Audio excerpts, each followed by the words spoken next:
김상정 의원님 이주열 총재님. 아이 참. 좀 나가서들 하시죠. 나가서. 예, 심 의원님 네. 질의해 주시죠. 이주열 총재님. 네. 네. 그 얼마 전에 기준금리를 인하를 하셨는데 이번 금리 인하가 투자와 소비에 미치는 효과를 어느 정도라고 보십니까? 예를 들어서 뭐 GDP 몇 %라든지 또는 뭐 물가 상승 뭐 몇 % 이런 전망을 하실 수 있나요? 저희들이 과거에 이제 그 경험을 토대로 해서 금리를 이렇게 한번 조정하면 실물 경제 소비라든가 투자에 어느 정도 영향을 줄 거다고 하는 것을 이제 분석해 놓은 게 있습니다. 근데 그 과거에 어떤 뭐 평균치 개념이라고 볼 수 아니 있고 이번에 이번 0.25 낮추면서 예. 뭐 그에 대한 전망을 예, 해보신 게 그래서 있냐고요? 수치로 저희들이 뭐 이렇게 말씀드리기는 좀 적절치 않은 것 같고요. 그러면은 뭐 정부의 확장 재정 정책을 보조하기 위해서 인하를 했다는데 정부 정책에 따라서 예. 그 효과가 규정될 거다 이렇게 보시는 아니 거예요? 뭐 정부 정책하고 뭐 거의 따라서 한 게 아니고요. 네. 통화 정책은 또 통화 정책 나름대로의 어떤 그 기준을 가지고 운영하는 거니까. 그러면 뭐 금리 인하 효과에 대해서 어쨌든 뭐 그 전망이 있으셔야 되는 거 아닙니까? 물론 그러면? 저희들이 이제 통상 과거의 데이터를 기준으로 하면은 예를 들어서 금리를 0.25% 포인트 내린다면 네. GDP의 1년 후에 GDP가 한 0.05 증가한다고 하는 과거의 어떤 데이터에 과거 얘기는 뭐 지금 근데 지금 이런 지금 그 좀 절박하고 또 특수한 상황에서 그 일반적으로 적용될 수는 없는 것 같고요. 알겠고요. 제가 보기에 이제 금리 인하 효과가 불분명한데 비해서 부작용은 만만치 않을 것 같아요. 지난번에도 제가 지적을 했지만 한 1,000조 정도 유동자산이 이게 이제 가계 부채 리스크와 관련이 있고요. 또 하나는 국내 금리 격차에 따른 자본 유출 문제 두 가지가 좀 저는 어렵게 생각이 되는데 가계 부채 리스크로 전이될 위험성에 대해서 어떻게 생각하십니까? 예, 물론 뭐 의원님 지적하신 대로 금리 인하에 또 실물 경제 부양하고 있는 반면에 지금 아까 말한 가계 부채를 늘린다든가 또 어떤 부동산 시장으로 자금이 유입된다는 우려가 있는 게 사실입니다. 그에 대한 뭐 대응책을 준비하고 계신 게 있어요? 그래서 저희들이 이제 그 지금 현재 정부에서 가계 부채를 억제하기 위한 여러 가지 거시 건전성 정책을 추진 중에 있기 때문에 저희들이 이번 금리를 이렇게 인하했지만 그래서 곧바로 가계 부채의 어떤 크다는 증가로 이어지지 않을 거다 이렇게 생각을 하고 있습니다. 또 등간에 그런 네, 가능성이 있는 지금 만큼 저희들이 면밀히 지켜볼 겁니다. 일반 뭐 언론에서도 많이 지적이 됐지만은 3기 신도시 그 보상금 문제하고 네. 이번에 금리 인하가 이제 같이 상승작용을 해서 수익형 부동산 쪽으로 유동자금 몰릴 거다 이런 보도는 많이 났어요.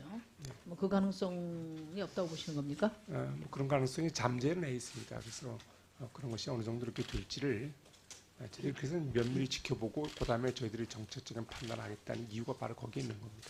급격한 자본의 해외 유출 가능성에 대해서는 어떻게? 현재로서는 크지 않다 이렇게 크지 보고 않다. 있습니다. 네.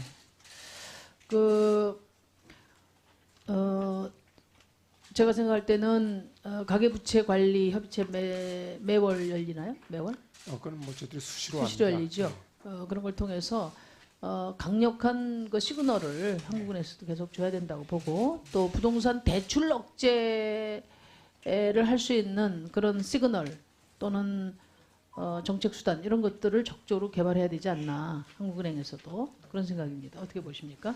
예, 그런 관련 정책은 일단 이제 금융위를 중심으로 네. 어떤 하고 있고 저희들이 어떤 그런 뭐 협의에는 늘 같이 참여해서 의견을 교환하고 있습니다. 그 장관님, 네. 지금 이제 기준금 금리를 내려도 말이죠. 네. 시중은행을 이용할 수 없는 서민들한테는 그림의 떡이지 않습니까? 네. 지금 시중은행이 한 3.3%대 되죠. 한 3.6%입니까? 그리고 대부업은 지금 24%고 네. 저축은행은 한 12% 돼요. 네. 그러니까 이런 금융시장의 분단 구조, 금리 격차 네. 이것을 해소할 수 있는 이런 대책은 지금 검토 안 하고 계십니까? 뭐 의원님 말씀하신 것처럼 지금 말씀하신 그 일은행권과 저 저축은행권하고 대부업하고 금리 격차를 줄여나가려고는 좀 하지만 뭐 근본적으로 해소하는 것은 또 시장 원리상 맞지가 않은 것 같아서요. 그러니까 지금 정부로- 자꾸 이제 시장 원리 말씀하시는데요. 네네. 그 어쨌든 돈을 빌리기 어려운 사람일수록 지금 높은 금리를 네, 부담해야 되는 그렇습니다. 이 모순을 네. 정부 적극적으로 해결을 해야 됩니다. 예, 그리고 제가 대부업을 20%로 낮추는데 뭐 많은 애를 쓴 사람 중에 네. 하나인데요.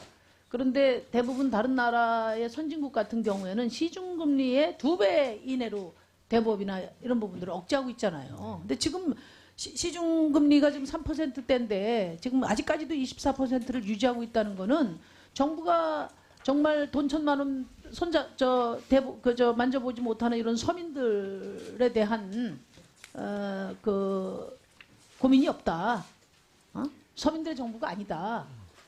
이렇게 생각할 수밖에 없어요. 이게 24%가 너무나 금리 인하가 거의 몇 년 동안 지금 계속 뉴스를 장식하는데 대부업 금리가 24%라는 건 문제가 있고요. 그 다음에 지금 제가 보니까 대부업을 이용하는 사람들이 한 150만 명에서 한 200만 명 돼요. 네. 근데 햇살론 17이 이게 이제 대부업 쓰시는 분들을 위한 건데 이게 17.9%란 말이에요. 네. 거기다가 5천억 수준이에요.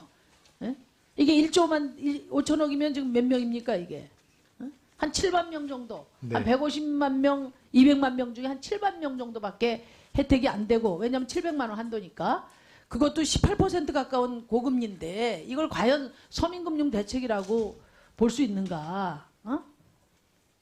저는 그 점에 대해서 좀 강력한 유감을 표하고요.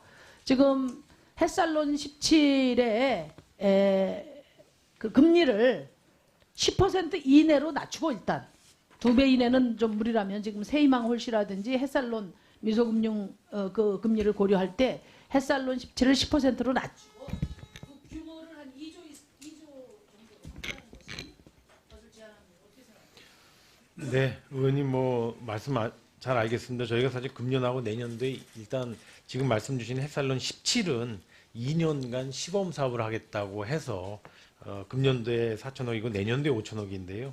의원님 말씀대로 좀 요 시범 사업을 봐서 규모를 늘리는 거하고 금리를 내리는 거를 검토를 할 예정입니다. 그러니까 지금 단계에서는 시범 사업하는 성과를 좀 봐야 되지 않을까 하는 생각입니다. 금융위하고 그 대부업 금리는 지난번에 말씀드린 것처럼 24%로 지금 정부가 내린 것도 최근에 내렸기 때문에 좀 추가적으로 더 하향 조정하는 것은 좀 더 점검이 필요한 사항이 아닌가 싶습니다. 대신 저 의원님 아시는 것처럼 뭐 미소금융도 그렇고 햇살론도 그렇고 서민 금융 상품에 대해서 다각적으로 정부가 또 보완 상품을 내놓고 있기 때문에 그런 것들을 좀 활용해야 되지 않는가 싶고요. 요 햇살론 17도 그 하나의 사례라고 볼 수가 있겠습니다. 최저 신용자 네, 예, 정리해 주시죠. 예, 적극적으로 검토하겠습니다. 예, 감사합니다.